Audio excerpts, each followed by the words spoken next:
오늘은 기독교 진리 12강 선택이란 무엇인가에 대해서 알아봅니다.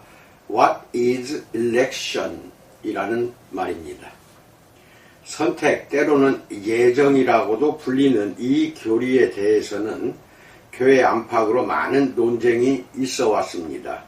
우리는 선택을 다음과 같이 정의합니다. 선택이란 하나님이 창세전에 어떤 사람들을 택하시되 하나님이 미리 아신 그들의 공로 때문이 아니라 오직 하나님의 주권적인 선한 뜻으로 그들을 택하신 일을 말합니다. 많은 이들이 이와 같이 정의되는 이 교리를 불합리하고 불공평하다고 생각했습니다.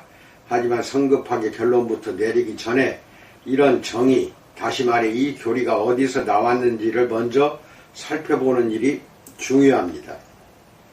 첫 번째, 선택에 대한 신약의 가르침에 대해서 알아봅니다. 신약 성경의 여러 본문은 하나님이 구원받을 사람들을 미리 정하셨다고 꽤 분명히 확증하는 것으로 보입니다.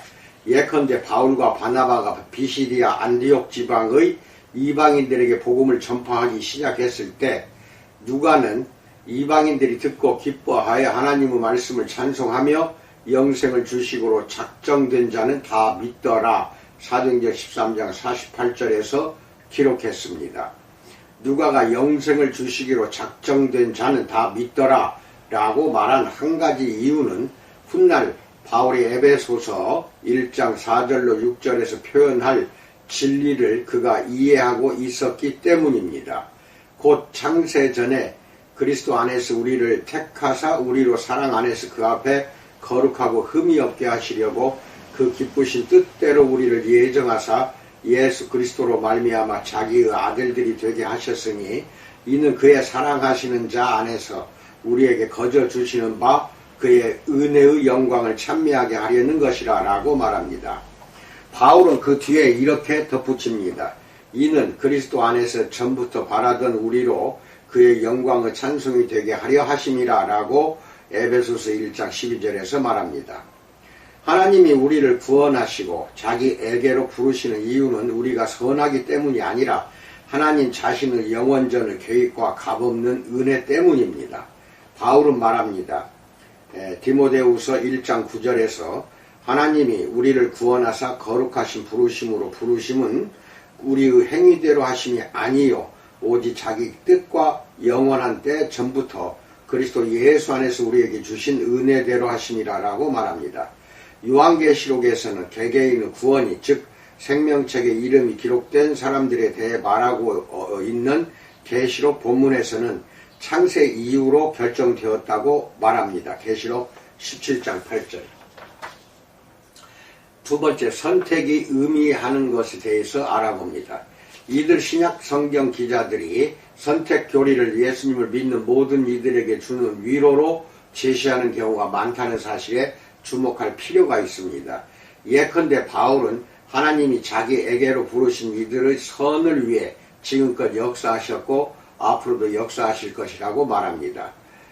로마서 8장 28절에서 우리가 알거니와 하나님을 사랑하는 자 곧 그 뜻대로 부르심을 입은 자들에게는 모든 것이 합력하여 선을 이루느니라 라고 말합니다. 그런데 바울은 어떻게 이 사실을 알 수 있을까요? 바울은 다음 두 절에서 그 이유를 제시합니다.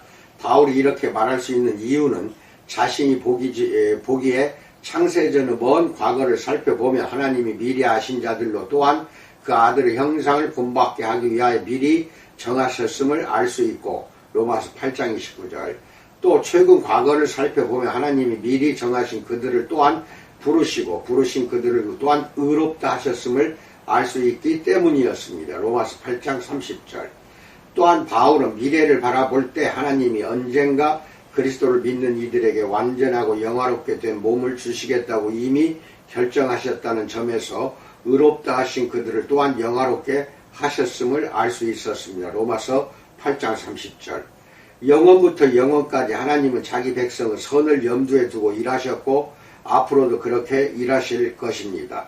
그러므로 선택은 하나님이 오늘날에도 우리의 선을 위해 일하실 것이라는 위로와 확신의 근거입니다.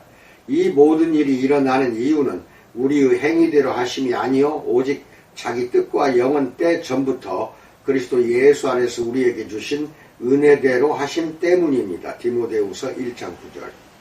하나님이 우리를 위해 하시는 일에 대한 우리의 자연스러운 반응은 에베소서 1장 12절에서 그의 영광의 찬송이 되게 살고자 하는 마음입니다.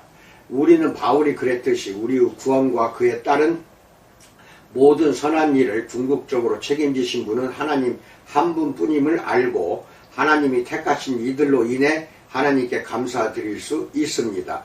데살로니가 전서 1장 2절로 4절. 구원으로 인해 하나님을 찬양하는 일에는 우리 자신을 찬양할 여지가 없습니다. 구원은 우리 자신의 공로가 아닌 하나님의 선물이기 때문입니다. 에베소서 2장 8절로 9절.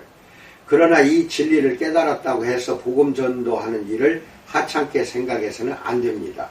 하나님은 사람들을 구원하기로 선택하실 때 이 일을 인간이라는 수단을 통해서 이루어 가십니다. 그래서 바울도 그토록 열심히 복음 전파하는 일에 수고했던 것입니다. 바울은 말했습니다. 디모데후서 2장 10절에서 그러므로 내가 택하신 자를 위하여 모든 것을 참음은 저희로도 그리스도 예수 안에 있는 구원을 영원한 영광과 함께 얻게 하려 함이로라 라고 말합니다. 바울은 하나님이 어떤 사람을 구원받도록 선택하셨음을 알았고 이 사실을 비록 복음 전파에 많은 고난이 따랐지만 복음 전파의 저의 요인이 아닌 원동력으로 보았던 것입니다. 바울에게 선택은 복음 전파에 어느 정도 성공을 거둘 것을 보증하는 것이었습니다. 왜냐하면 바울은 자기가 복음을 전한 이들 가운데 일부는 택함 받은 이들일 것이며 그들은 복음을 믿고 구원받을 것임을 알았기 때문입니다. 이는 마치 어떤 사람이 바울에게 낚시하러 오라고 초대하면서 이렇게 말하는 것과 같습니다. 자네 여기서 여러 마리 건져 올릴 거라고 내가 장담하네. 녀석들이 배가 고파서 낚싯밥만 기다리고 있거든. 세 번째, 선택이 의미하지 않는 것에 대해서 알아봅니다. 선택교리를 주장하는 것이 곧 우리의 선택과 행동이 중요하지 않다거나 아무런 결과를 가져오지 않는다는 의미는 아닙니다. 또 선택교리는 비인격적이고 불변하는 힘이 비인격적이고 불변하는 우주를 지배하고 있다는 결론을 우리에게 요구하지도 않습니다. 신약은 구원의 모든 역사를 인격적인 피조물을 깊이 사랑하시는 인격적인 하나님이 일으키시는 일로 표현합니다. 에베소서 1장 5절에서 그 기쁘신 뜻대로 우리를 예정하사 예수 그리스도로 말미암아 자기의 아들들이 되게 하셨으니라고 말합니다. 하나님의 선택에는 하나님이 친히 선택하신 이들에 대한 인격적인 사랑이 스며 있습니다. 요한복음 3장 16절, 로마서 8장 28절도 함께 읽으세요. 더 나아가 성경은 계속해서 우리를 복음을 받아들일지 거부할지 자기 뜻대로 선택하는 인격적 피조물로 봅니다. 예컨대 계시록 끝에 나오는 다음과 같은 초대에서도 이 사실이 분명히 드러납니다. 계시록 22장 17절에서 성령과 신부가 말씀하시기를 오라 하시는도다. 듣는 자도 오라 할 것이요 목마른 자도 올 것이요 또 원하는 자는 값없이 생명수를 받으라 하시더라 라고 말합니다. 이러한 초대와 그 밖에 이와 비슷한 여러 말씀, 예컨대 마태복음 11장 28절은 진정으로 이 초대를 듣고 자기 뜻에 따른 결정으로 이에 반응할 수 있는 사람들에게 들려주시는 말씀입니다. 이러한 실제적인 결정은 요한복음 3장 18절 말씀과 같이 영원한 결과를 가져옵니다. 저를 믿는 자는 심판을 받지 아니하는 것이요 믿지 아니하는 자는 하나님의 독생자의 이름을 믿지 아니함으로 벌써 심판을 받은 것이니라 라고 말합니다. 선택에 대한 바른 이해는 우리의 선택과 결정에 실제적인 가치를 부여하지만 그렇다고 해서 하나님의 선택이 우리의 선택에 바탕을 둔 것은 아닙니다. 하나님이 사람들을 창세 전에 에베소서 1장 4절 택하신 까닭은 그들의 믿음이나 그들이 내릴 결정을 미리 아셨기 때문이 아닙니다. 바울은 로마서 8장 29절 말씀에서 이 사실을 확증합니다. 하나님이 미리 아신 자들로 미리 정하셨으니 라고 말합니다. 바울이 말하는 하나님의 미리 아심이란 하나님이 사람들을 미리 아신다는 의미입니다. 하나님은 이들의 구원과 관계된 맥락에서 이들을 미리 아셨습니다. 이는 하나님이 각 개인의 믿음의 결정 같은 결정이나 행동을 미리 아신다고 말하는 것과는 다릅니다. 사실 성경은 결코 믿음을 현재든 미래든 하나님이 누군가를 택하신 원인이라고 말하지 않습니다. 에베소서 1장 4절로 6절에서 바울은 이렇게 말합니다. 그 기쁘신 뜻대로 우리를 예정하사 예수 그리스도로 말미암아 자기의 아들들이 되게 하셨으니 이는 그의 은혜의 영광을 찬미하게 하려는 것이라 라고 말합니다. 선택이 궁극적으로 우리의 결정에 바탕을 두었다면 하나님의 사랑은 작아지고 즉 우리 편에서도 약간의 공로가 있게 될 것이므로 하나님의 은혜는 값싸게 되며 우리의 구원에 있어서 하나님께 돌려야 마땅한 영광은 더 작아져 보일 것입니다. 네 번째, 우리는 진정으로 자유로운가에 대해서 알아봅니다. 선택의 교리가 사실이라면 우리는 진정으로 자유로운 것이 아니라고 생각하는 이가 많습니다. 이런 생각의 맹점은 자유롭다는 말을 둘러싼 여러 다양한 정의와 가정 및 그 각각의 차이가 오해와 의견 차이를 불러오기 쉽다는 것입니다. 그럴 경우 우리가 말하고자 하는 바를 좀 더 정확히 전달하기 위해서는 자유롭다는 말 외에 다른 말을 쓰는 편이 도움이 됩니다. 예컨대 성경은 수백 번이나 자발적인 또는 자기 뜻에 따른 결정을 할 수 있는 우리의 능력에 호소합니다. 앞에서 언급한 우리의 자발적인 선택에 대한 성구들과 우리에게 반응하고 순종할 것을 요구하는 성경의 모든 계명을 보세요. 우리는 우리 자신의 뜻과 어긋나는 선택을 하도록 강요받지 않습니다. 우리는 궁극적으로 우리가 원하는 일을 행합니다. 선택한다는 것은 인간이 하나님의 형상이라는 말의 부분적인 의미이기도 합니다. 왜냐하면 우리는 하나님 자신이 자기 성품에 부합되는 일을 하기로 선택하시는 모습을 그대로 본받았기 때문입니다. 그렇다면 이는 하나님이 우리의 결정과 아무런 관계가 없다는 말일까요? 무한히 전능하시고 지혜로운 창조주인 하나님도 자신의 계획에 따라 우리의 마음과 소망을 인도하시고 형성하시는 일은 불가능하다는 주장일까요? 실제로 하나님이 자신의 계획을 성취하시기 위해 우리의 선택과 소망을 통해 역사하신다면 우리의 선택이 하나님이 일으키시기로 작정하시고 계획하시는 일과 부합될 수 있으며 동시에 자유롭게 선택할 수 있는 우리의 능력도 보존됩니다. 그러므로 우리가 그리스도의 초대에 긍정적으로 반응한다면 우리는 진실로 우리 자신이 그리스도께 반응하기로 선택했다고 말할 수 있는 동시에 하나님이 즉 우리로서는 다 이해할 수 없지만 그렇게 작정하셨다고도 말할 수 있습니다. 우리는 어떻게 이 두 가지가 동시에 참이 될 수 있는지 다 이해할 수 없더라도 이 대목에 불가사의한 점이 있음을 인정해야 합니다.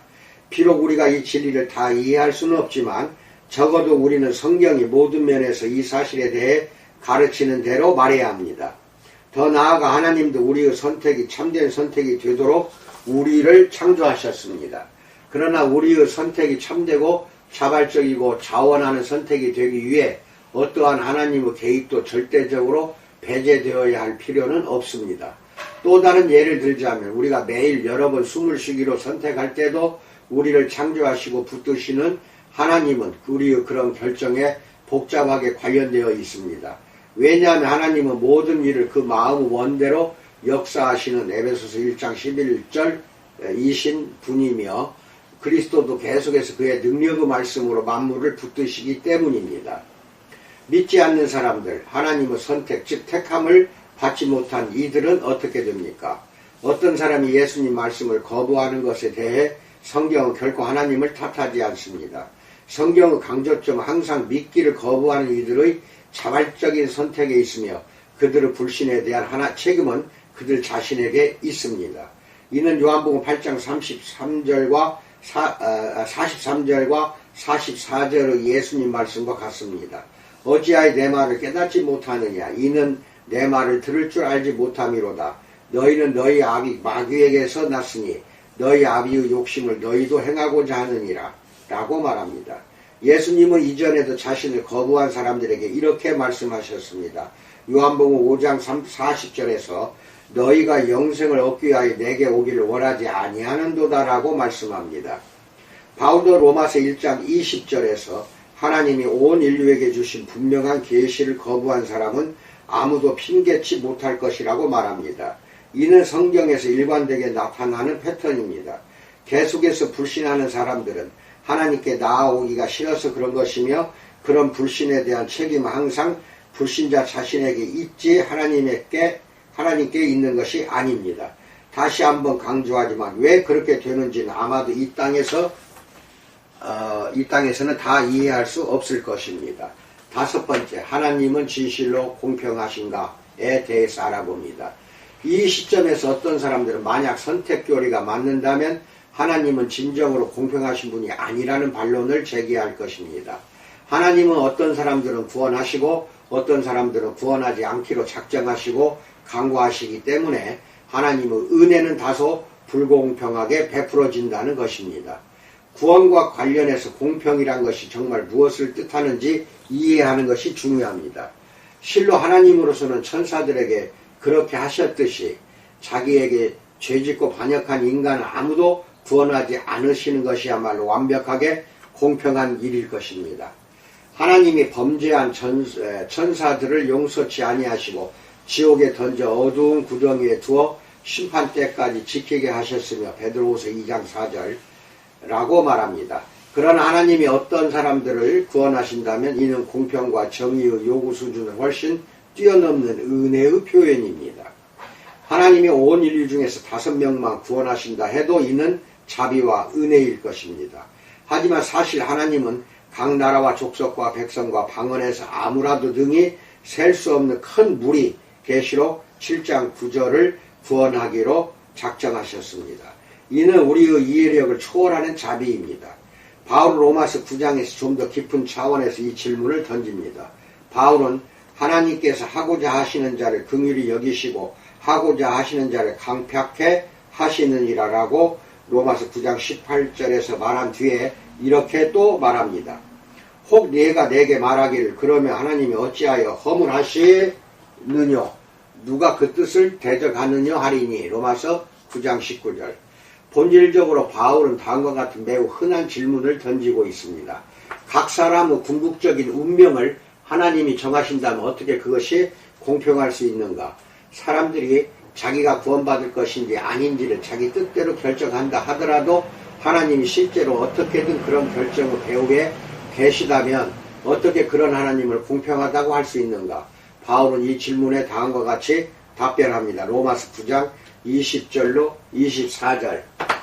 24절에서 이 사람아 내가 네게 감히 하나님을 힐문하느뇨 지음을 받은 물건이 지은 자에게 어찌 나를 이같이 만들었느냐 말하겠느뇨 토기장이가 진흙 한 덩이로 하나는 뒤 있을 그릇을 하나는 천이 있을 그릇을 만드는 권이 없느냐 만일 하나님이 그 진노를 보이시고 그 능력을 알게 하고자 하사 멸하기로 준비된 진노의 그릇을 오래 참으심으로 관용하시고 또한 영광 받기로 예비하신 바 긍휼의 그릇에 대하여 그 영광의 부유함을 알게 하고자 하셨을지라도 무슨 말 하리요 이 그릇은 우리니 곧 유대인 중에서 뿐 아니라 이방인 중에서도 부르신 자니라 라고 말합니다. 바울은 본질적으로 우리에게는 어떤 한계점이 있어서 그 이상 하나님을 반박하거나 하나님의 공의를 의문시할 수는 없다고 말합니다. 하나님은 자신의 주권적인 뜻에 따라 모든 일을 행하셨습니다. 하나님은 창조주이고 우리는 피조물입니다. 따라서 우리에게는 궁극적으로 하나님을 불공평하다거나 정의롭지 못하다고 비난할 근거가 없습니다. 로마서의 이 말씀에 대한 우리의 반응은 우리가 주권적인 창조주께 순종할 마음과 의지를 갖고 있는지를 어느 정도 드러내 줍니다. 여섯 번째, 하나님의 모든 사랑이 구원받기를 원하시는가에 대해서 알아봅니다. 선택이 참이라면 하나님은 여전히 모든 사람이 구원받기를 원하실까요? 일부 성경 말씀에 따르면 그렇습니다. 디모데전서 2장 4절에서 바울은 이렇게 말합니다. 하나님은 모든 사람이 구원을 받으며 진리를 아는 데 이르기를 원하시느니라 라고 말합니다. 베드로후서 3장 9절에서 이렇게 말합니다. 오직 너희를 대하여 오래 참으사 아무도 멸망치 않고 다 회개하기에 이르기를 원하시느니라 라고 말합니다. 이 두 말씀에 대한 해석에는 이견이 있을 수 있지만 잘 생각해보면 하나님이 다른 무엇보다 더 원하시는 일이 분명 있다는 점에는 대부분 동의할 것입니다. 선택교리에 동의하지 않는 사람들은 대개 이 두 말씀과 그 밖의 말씀들에 근거해서 하나님은 모든 사람을 구원하기보다는 인간의 자유의지를 보존하기를 더 원하신다고 말할 것입니다. 그러나 선택교리를 지지하는 사람들은 하나님이 모든 사람을 구원하기보다 자신의 영광을 더 드러내기를 바라시며 로마서 9장 같은 말씀은 하나님이 모든 사람이 아닌 일부 사람들을 구원하심으로써 하나님의 영광이 더 드러난다는 사실을 나타낸다고 말할 것입니다. 즉 이 논쟁의 양편에 있는 기독교인들 모두가 구원받는 것은 아니라는 점에는 동의합니다. 그러면 양쪽은 어떻게 디모데전서 2장 4절이나 베드로후서 3장 9절 같은 말씀에 따라 하나님은 모든 사람이 구원받기를 바라신다고 말할 수 있습니까? 이런 말씀들은 하나님이 사람들에게 무엇을 행하라고 명하시는지, 어떤 행동이 하나님을 기쁘시게 하시는지, 즉 회개하고 그리스도를 믿는지를 말해줍니다. 이런 의미에서 하나님은 진실로 모든 사람이 구원받기를 바라시고 원하십니다. 이것이 이른바 하나님의 계시된 뜻이자 하나님이 이 땅의 모든 사람에게 행하라고 말씀하시는 것입니다. 그러나 이런 말씀들을 영원 전부터 어떤 이들을 구원하기를 하시기로 작정하신 하나님의 은밀하고 숨겨진 계획에 대해서는 말하고 있지 않습니다. 모든 사람이 구원받는 것은 아니라는 사실은 성경에서 가장 난해한 교리 가운데 하나입니다. 성경은 하나님조차도 구원받지 못할 사람들이 있다는 사실에 큰 슬픔을 느끼신다는 것을 보여줍니다. 에스겔서 33장 11절에서 주 여호와 말씀에 나의 삶을 두고 맹세하노니 나는 악인의 죽는 것을 기뻐하지 아니하고 악인이 그 길에서 돌이켜 떠나서 사는 것을 기뻐하노라. 이스라엘 족속아 돌이키고 돌이키라. 너희 악한 길에서 떠나라. 어찌 죽고자 하느냐 하셨다 하라 라고 말합니다. 예수님도 예루살렘에서 자신을 거부한 사람들을 생각하고 우시며 누가복음 19장 41절 이렇게 말씀하셨습니다. 예루살렘아 예루살렘아 선지자들을 죽이고 네게 파송된 자들을 돌로 치는 자요, 암탉이 그 새끼를 날개 아래 모음같이 내가 네 자녀를 모으려 한 일이 몇 번이냐. 그러나 너희가 원치 아니하였도다 라고 마태복음 23장 37절에서 말합니다. 사도 바울도 그리스도를 거부한 유대인 형제 자매들을 생각하며 내게 큰 근심이 있는 것과 마음에 그치지 않는 고통이 있다고 로마서 9장 2절에서 말합니다.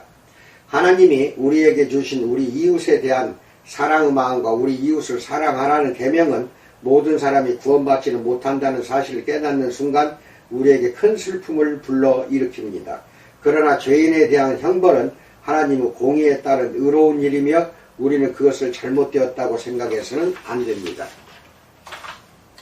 덧붙여 말하지만 하나님은 모든 인간에게 이 땅에 사는 동안 구원에는 속하지 않는 수많은 축복을 베푸십니다. 이 교리는 때때로 일반 은혜라고 불리는데 그 까닭은 이 말이 모든 사람에게 일반적이며 구원의 은혜와는 다른 은혜의 나타남을 가리키기 때문입니다. 7번째, 일반 은혜에 대해서 알아봅니다. 누구든지 죄를 지으면 그에 합당한 대가는 오직 하나님에게서 영원히 격리되는 일뿐입니다. 우리는 하나님이 베푸시는 어떤 선도 경험하지 못하고 지옥에서 영원히 살면서 영원히 하나님의 진노를 받아 마땅합니다. 로마서 6장 23절 말씀처럼 죄의 수삭은 사망입니다. 그러나 죄에 대한 형벌은 즉시 집행되지 않습니다.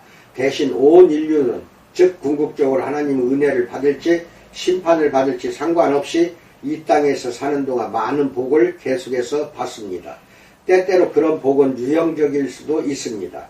예수님은 마태복음 5장 45절에서 이렇게 말씀하십니다. 하나님이 그 해를 악인과 선인에게 비추게 하시며 비를 의로운 자와 불의한 자에게 내리우심이니라 라고 말합니다. 우주 창조주는 모든 사람, 즉 예수님을 믿는 사람들과 예수님 말씀을 거부한 사람들이 땅의 풍요를 받아 누리게 하십니다. 하나님의 은혜는 지적인 영역에서도 볼 수 있습니다. 비록 사탄은 거짓말쟁이요 거짓의 아비지만 예수님 말씀을 거부하는 사람들도 완전히 거짓과 비이성에 넘어간 것은 아닙니다. 그와 달리 하나님을 명백히 거부한 이 중에서도 놀라운 발견과 발명을 한 사람이 많습니다.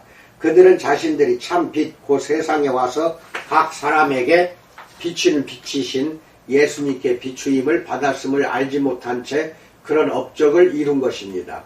우리가 이런 성취에서 비롯된 유익을 얻는 것은 궁극적으로 하나님의 일반 은혜에서 비롯된 유익을 얻는 것입니다. 이런 일반 은혜는 도덕적 영역, 즉 사람들이 모두 가능한 한 최대로 악하지는 않다는 사실과 창조적 영역, 즉 우리가 여러 다양한 종류의 선하고 아름다운 것들을 만들어내고 감상할 수 있다는 사실과 사회적 영역, 즉 다양한 공동체와 제도들과 정부가 그 구성원들을 보호하고 부양한다는 사실과 심지어 종교적 영역, 즉 예수님이 마태복음 5장 44절에서 제자들에게 자기를 핍박하는 일을 위해 기도하라고 말씀하시면서 하나님이 불신자들의 유익을 위해 드려진 많은 기도에 응답해 주실 것임을 시사하신 사실 등 다른 많은 삶의 영역에서도 볼 수 있습니다. 일반 은혜가 사람들을 구원하는 것은 아니지만 하나님이 심판을 늦추심으로 인해 많은 사람이 구원에 이르는 것도 일종의 일반 은혜입니다. 주의 약속은 어떤 이의 더디다고 생각하는 것 같이 더딘 것이 아니라 오직 너희를 대하여 오래 참으사 아무도 멸망치 않고 다 회개하기에 이르기를 원하시느니라 라고 베드로후서 3장 9절에서 말합니다. 그런 일반 은혜 자체가 이미 온 인류에 대한 하나님의 선하심과 자비가 얼마나 큰지를 보여주는 것입니다.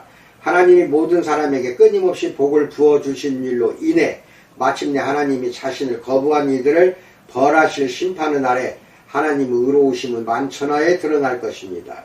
마지막으로 하나님이 모든 만물과 더불어 모든 사람에게 베푸신 일반 은혜를 통해 사람들은 다양한 활동 속에서 하나님의 성품을 재현함으로써 하나님의 영광을 나타냅니다. 그러므로 우리는 궁극적으로 하나님이 이런 축복들로 인해 찬송과 영광을 받으시기에 합당함을 깨닫고 모든 사람을 통해 드러나는 하나님의 영광을 찬미하고 기뻐할 수 있습니다. 8번째, 모든 것이 은혜다에 대해서 알아봅니다. 선택교리는 우리 자신의 모습이나 우리가 행한 일 또는 앞으로 행할 일 때문이 아니라 단지 하나님이 우리를 사랑하기로 결정하셨기 때문에 우리를 사랑하셨음을 보여줍니다. 그러므로 하나님께 대한 우리의 바른 반응은 영원토록 하나님께 찬양을 드리는 것입니다. 또 타인에 대한 우리의 바른 반응은 겸손입니다. 개인적으로 우리는 하나님의 은혜를 조금이라도 주장할 만한 권리가 없기 때문입니다. 그 모든 은혜는 하나님이 주신 선물입니다. 이상입니다. 과제를 드리겠습니다. 1. 여러분은 선택교리를 이해하게 되어 기쁘십니까? 그렇지 않다면 그 이유는 무엇입니까? 2. 선택교리에 비추어 우리의 선택은 어떤 점에서 의미가 있습니까? 3. 최근에 하나님이 일반 은혜를 통해 피조물을 복주신 구체적인 예를 보셨다면 어떤 것들이 있는지 말해 보십시오. 잠시 시간을 내어 하나님이 모든 사람에게 베푸신 은혜의 구체적인 예들로 인해 하나님께 감사의 기도를 드려봅시다. 이상입니다. 오늘 하루 나머지 시간도 우리 주님의 은혜 속에서 평안히 잘 지내시기를 축원드립니다. 감사합니다.